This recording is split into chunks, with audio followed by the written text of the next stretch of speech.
সরকার প্রধানও যদি ভুল করে, সরকার প্রধানেরও কোনো কাজ যদি আপনার দৃষ্টিকটু লাগে, তাহলে আপনি সমালোচনা করবেন নির্ভয়ে। আমরা করতে পারছি না।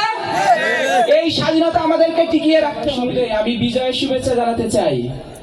আপনারা স্বাধীনতা কেমন উপভোগ করছেন? আলহামদুলিল্লাহ। লাস্ট 15-17 বছরে কি জকিগঞ্জের মানুষ এরকম আয়োজন পেয়েছিল? পাইনি। আমরা সিলেটে যেহেতু আছি, সিলেটে বিভিন্ন অঞ্চল ভ্রমণ করছি, আমরা দেখছি মানুষ স্বাধীনতার স্বাদ আস্বাদন করছেন। আপনারা জানেন, আমি বেশি কথা বলবো না। আপনারা যে পরিবেশনার জন্য অপেক্ষা করছেন, আমি চাই নিজেও সেটা উপভোগ করতে। আপনারা নিশ্চয়ই জেনেছেন যে শহীদদেরকে নিয়ে মত বিনিময় সভায় প্রধান উপদেষ্টার পক্ষ থেকে 5 কোটি টাকার একটা বাজেট ঘোষণা করা হয়েছিল। আপনারা জেনেছেন? এবং সেটা নিয়ে দেশের মানুষ সমালোচনা করছে না, জিজ্ঞাসা করছে না যে 5 কোটি টাকা কেন খরচ হবে। আপনাদেরকে স্মরণ করিয়ে দিতে চাই, পূর্ববর্তী সরকার শুধুমাত্র তার বাবার জন্ম শতবার্ষিকী উদযাপন করার জন্য 500 কোটি টাকার ফরমাল বাজেট ঘোষণা করেছিল। তখন কি আপনারা বলতে পেরেছিলেন? সারা দেশের মানুষ কথা বলতে পেরেছিল? 500 টাকা তো শুধু লোক দেখানো, কত হাজার কোটি টাকা খরচ করেছে কে জানে। শহীদদের স্মরণে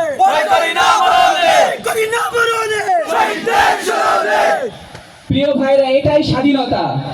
এটাই স্বাধীনতা যে আপনি সরকার প্রধানও যদি ভুল করে, সরকার প্রধানেরও কোনো কাজ যদি আপনার দৃষ্টিকটু লাগে, তাহলে আপনি সমালোচনা করবেন নির্ভয়ে। আমরা করতে পারছি না। এই স্বাধীনতা আমাদেরকে টিকিয়ে রাখতে হবে। এই যে আমরা আন্দোলন করেছি, ছাত্র জনতা একটি স্বপ্ন নিয়ে আন্দোলন করেছিল। সেই স্বপ্ন হচ্ছে দেশকে বৈষম্যহীন ভাবে গড়ে তোলা। আমার সোনার বাংলা,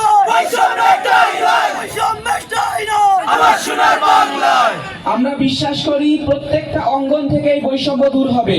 আমরা বিশ্বাস করি শুধু প্রশাসন নয়, শুধু সরকারি সেক্টর গুলো নয়, সাংস্কৃতিক অঙ্গনেও এই বৈষম্য দূর হবে। সাংস্কৃতিক অঙ্গনকেও আমাদের দেশের মানুষের মন এবং মননের সাথে যেগুলো যায়, আমাদের কালচারের সাথে যেগুলো যায়, সেই ধরনের সংস্কৃতি ডেভেলপ করবে বলে আমরা প্রত্যাশা করি।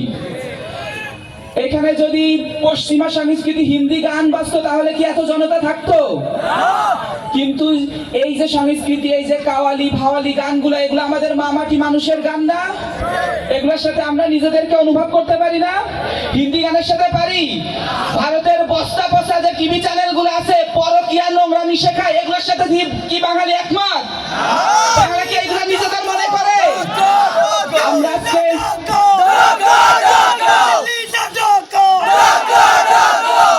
আমরা আজকে এই আয়োজন থেকে স্পষ্টভাবে ঘোষণা করতে চাই, আপনারা বাসায় গিয়েও এই চ্যানেলগুলো বর্জন করবেন। পারবেন না ইনশাআল্লাহ? ইনশাআল্লাহ। এই চ্যানেলগুলো বর্জন করার মাধ্যমে আমরা এই বার্তা দিতে চাই, বাঙালিরা তাদের নিজস্ব সংস্কৃতি তৈরি করবে।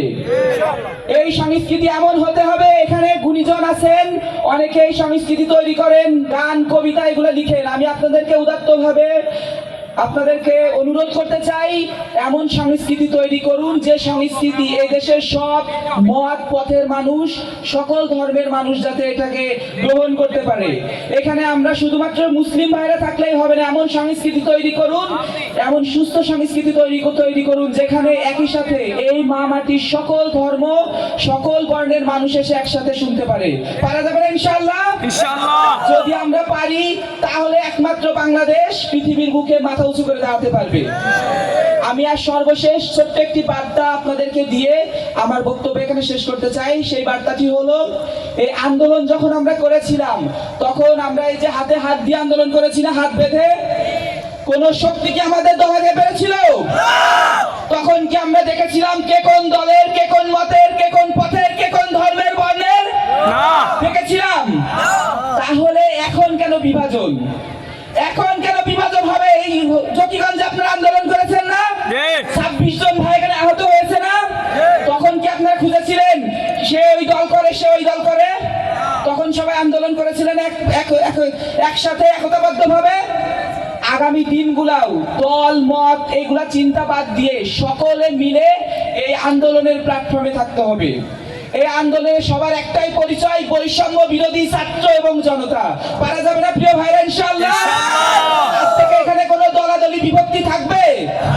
যদি থাকে তাহলে আমি আপনাদেরকে আশঙ্কার কথা জানাতে চাই, যদি থাকে ওই ষড়যন্ত্রকারীরা কিন্তু বসে নেই।